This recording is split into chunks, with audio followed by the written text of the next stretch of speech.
thinking about Constant as the global artist phenomenon figure, I thought about, I don't remember where this was published. I think it may have been the Art Forum, something in relation to her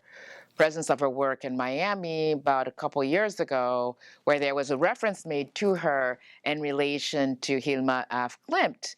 And it was around the question, or it was around issues pertaining to religion and spirituality, and the fact that in this quote unquote post-COVID, pre-COVID, middle of COVID era, that we are all concerned with these bigger questions about the human condition. And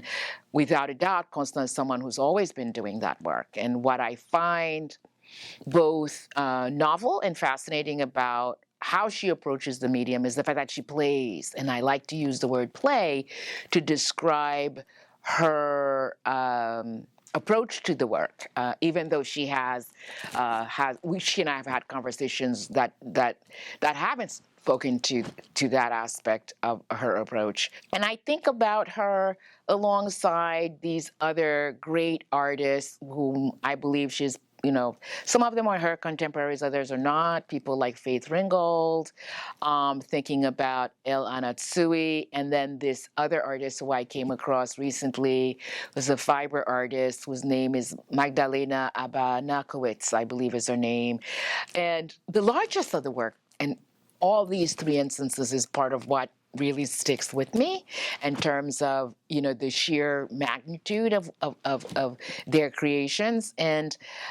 I know too much, I would say, or a little too much about how Haiti has continually been represented in the world and how voodoo has been represented in the world to also see, sadly, to some extent, why her master of this medium is not recognized as more universal. Right? There's a way that narratives around, quote unquote, VOODOO constrain people's perceptions of the work that she's actually doing. Because when it's framed in that way, or when it's seen through that lens, the aspect of the work that is artistic, that is brilliant, that comes through with this exhibition has to fight, this sort of dominant narrative that is painful, that is cruel, that is limiting, and that in many ways obscures her ingenious